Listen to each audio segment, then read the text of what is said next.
Hi everyone, how's everyone doing here today? Thank you for watching. Well, good news. The missus and I, we voted early yesterday. We put our votes in, giving 2 more votes, pushing Kamala Harris closer to the finish line. And that is the ultimate goal. I'm not going to try and hide it at this point. It's pretty clear who I'm supporting if anyone had any doubts, but it's not just that election I'm looking for. In the past, I've done like phone banking for candidates in other states outside of my own. I've made donations to them. Why? Because I like to weed out the bad apples. And unfortunately, we've got way too many troublemakers. But here's the thing I don't understand. And this could even be to MAGA voters as well, who are pretty, I get it. You're going to vote for Donald Trump no matter what. Okay. What about some of the other extremists that support him? Are you supporting them as well? For the most part, I find in talking to some local voters when canvassing, I actually went to one door, not for Kamala Harris, but for local candidates in my area, where a person, African American, said, very friendly, very polite, and said he was a Republican and he voted for Trump. To which I said, just as politely, not with a frown or any negative reaction, I just said, that is your choice. And he even accepted the brochures that I had on some of the local candidates that were Democrats. I had asked him if he could pass them on to his family, and he did. Did he actually, he took it from me. Did he actually give it to his family? I have no way of knowing. But I at least had to respect his choice. So I try and be respectful of other people's choices. But there's a certain failed logic I'm seeing as far as MAGA extremism goes, which is proven to be a failure. I'm talking about the politicians. Why? Because as I've said in the past, their objective is just for Trump, to support their cult leader, their orange Jesus, no matter what. They'll always make excuses for him. They'll always twist themselves into gymnastics. Recently at Madison Square Garden, he put up, there was a lot of racism going on in there. I only saw snippets of it. I didn't watch it from start to end. Why? Because I've heard a lot of it before. Not just from Trump, but all of his sycophants. And it gets tiresome. It really gets boring. I'll hear more about it going along. But when I heard about the racism, I was just like, of course it was. It wouldn't be complete without it. And just to, for some of you who are a little sensitive, as I've said in the past, I don't think every single Trump supporter is racist. I really don't, okay? However, every racist supports Donald Trump. And for all the independent and undecided voters, you need to ask yourself why. And the answer is pretty obvious. So, as far as the bad apples go, this is what I say to some of the people in other states. Why do you do this to yourself? Why do you allow yourselves to be taken advantage of from these type of politicians who don't do anything because they're too MAGA? And they were even like that even before Donald Trump, okay? Look at Mitch McConnell from Kentucky. I would have to believe there would have been a certain point where the people could have voted him out. For whatever reason, they didn't. I could be mistaken. Jim Jordan from Ohio, that when he's not spreading lies and, turning a blind eye to pedophiles at wrestling teams, what has he done? And from last I heard, in the past 14 years, probably even longer, he hasn't really signed off on any bills. So what is he getting paid for? You're paying these people to do a job, and if they're not doing the job, vote them out. On a recent podcast, I'm blanking on the title right hand, they were talking about how white women in America support certain candidates like Rick Scott and certain others who are in support of an abortion ban. That pretty much hurts them. It hurts the women and their family, daughters if they have any, and future daughters in generation, granddaughters and stuff. And yet they continuously support them. Why? I'll give you some other examples. Marjorie Taylor Greene, everyone's favorite lunatic, who, has been going on a rant before with Laura Loomer because she found someone who was more disgusting and racist than her, if you could believe that. And now she's spreading lies about, we can control hurricanes. Golly gee. And sadly, there are some people who actually believe that. What has she done for the people of Georgia lately? Anything? Can you name one bill? Any legislation she's passed that has helped the people of Georgia, let alone the other states across the nation? I can't think of any. Chip Roy went on his total meltdown and everything and said, months back, name one thing the GOP has done, one thing, and nobody couldn't. That tells you something. that as long as they're adhering to Donald Trump, that this GOP is going to become way more dysfunctional. Mike Johnson, he is absolutely useless. So what I don't understand is, and keep in mind, when you go in the ballot, when you vote, there's no one there looking over your shoulder. It's not being reported out there for someone to say, oh, look, he's a traitor, he's a rhino.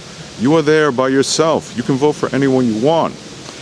And I just find that more and more people are just saying, well, I'm tribal, I'm Republican, I always vote Republican no matter what.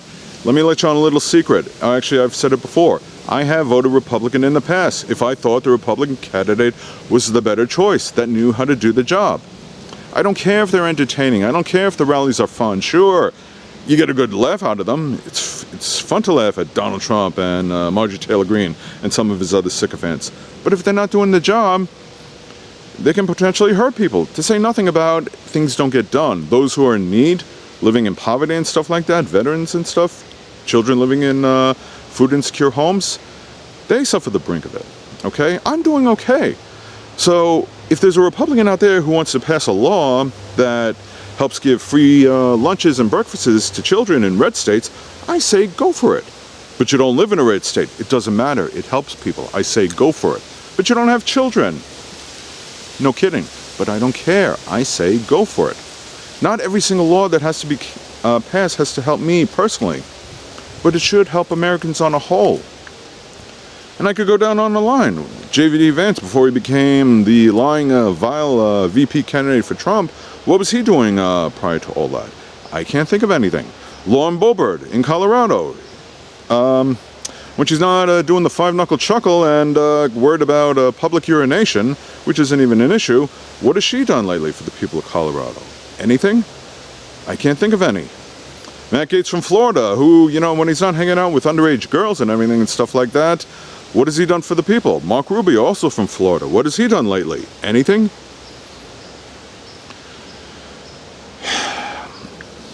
I know a lot of you all like to put party above country, but there's a serious flaw in that. And that is why these people, these politicians who make a sizable salary, more money than you, more money than me, will do okay when there are problems, when things go bad. Issues with the economy, if Trump wins and decides to put in tariffs or sets out tax cuts for the wealthy. You, on the other hand, may not be. So all I'm saying is really think about who you're going to vote for. I'm not even talking about the presidential election, because a lot of you already made up your mind.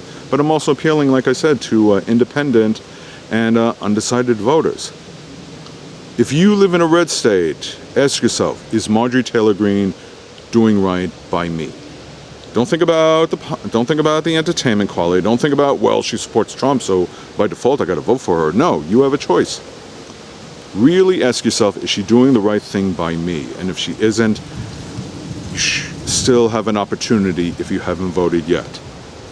I could give you a whole list of bad apples, you know, not just Boebert, not just Gaetz. It could just keep on going. Where do I begin? Ted Cruz in Texas, who likes to go away to Cancun when an ice storm hits and lets the people suffer. You have a choice. You can get rid of him and put in someone in place who is going to do the job. Okay? So what if he's a Democrat?